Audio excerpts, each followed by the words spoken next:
AP CM Chandrababu ఇంకో శ్వేతపత్రం పేరుతో మరోసారి పచ్చి అబద్ధాలు వల్లించారు. ప్రజలకు మోసపూరిత హామీలిచ్చి అమలు చేయలేక కాలయాపన చేస్తున్న చంద్రబాబు వాటి నుంచి ప్రజల దృష్టి మళ్లించేందుకు శ్వేతపత్రాల పేరుతో అబద్ధపు కల్పనలు, అడ్డగోలుగా వక్రీకరణలకు దిగారు.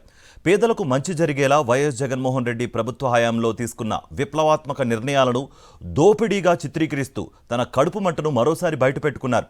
రాష్ట్ర ఖజానాకు రాబడి పెంచిన ప్రభుత్వాన్ని నిందిస్తూ ఆదాయానికి తూట్లు పడుస్తున్న తన సర్కారు గురించి జబ్బలు చర్చుకోవడంపై రాజకీయ పరిశీలకులు విస్మయం వ్యక్తం చేస్తున్నారు.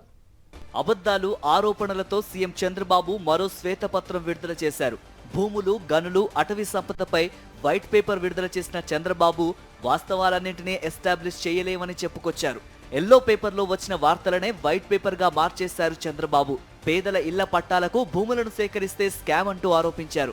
రైతులకు చెల్లించిన పరిహారాన్ని మరో స్కామ్గా అభివర్ణించారు.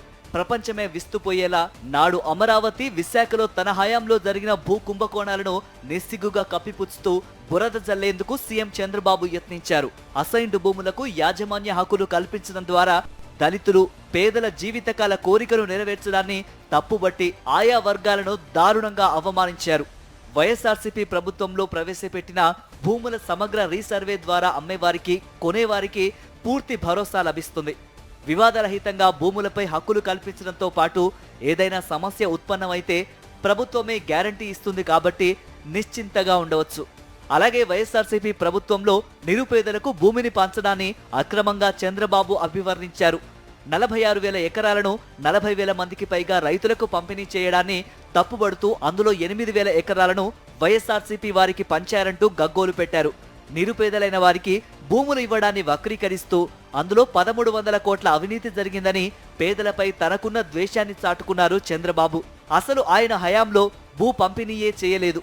ఏనాడు పేదల గోడును పట్టించుకున్న పాపాన పోలేదు. అసైన్డ్ భూములు రైతులకు చారిత్రక రీతిలో వైఎస్ఆర్సీపీ హయాంలో దక్కిన యాజమాన్య హక్కులను చంద్రబాబు జీర్ణించుకోలేకపోతున్నారు. వారి భూములపై వారికి హక్కులు కల్పించడం తప్పన్నట్లు చిత్రీకరించారు.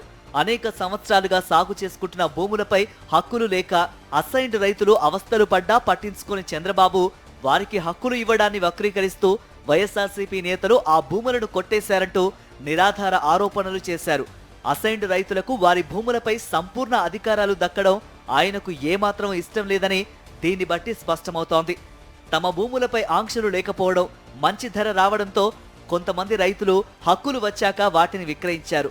27 లక్షల ఎకరాల అసైన్డ్ భూములకు గాను తొలి విడతలో 10 లక్షల ఎకరాలను నిషేధిత జాబితా నుంచి తొలగించి వారికి హక్కులు కల్పించారు.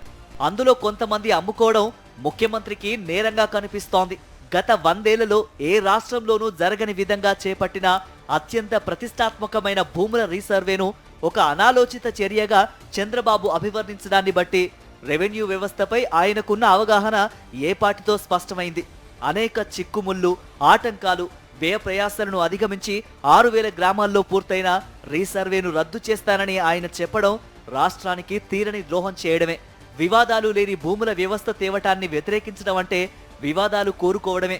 తద్వారా డ్రోన్లు, విమానాలతో మొత్తం 1.26 లక్షల చదరపు కిలోమీటర్ల విస్తీర్ణాన్ని సర్వే చేయడం, ప్రతి గ్రామానికి ఆధునిక డిజిటల్ రెవెన్యూ రికార్డులను అందుబాటులోకి రావడం, ప్రతి రైతుకు భూ హక్కు పత్రం, భూములకు జియో ట్యాగింగ్ హద్దులు లాంటివన్నీ వృధా అయినట్టే.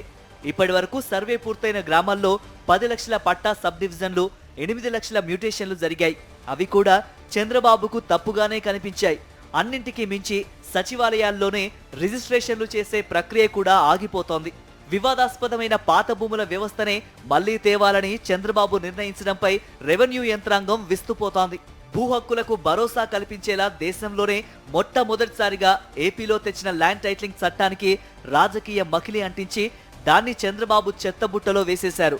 ఏపీలో ఎప్పుడూ జరగని విధంగా చేపట్టిన ఈ భూ సంస్కరణలన్నింటిపైన తప్పుడు ముద్ర వేసి తొలగించాలనుకోవడం మూర్ఖత్వానికి పరాకాష్ఠగా నిలుస్తోందని విమర్శలు వ్యక్తమవుతున్నాయి.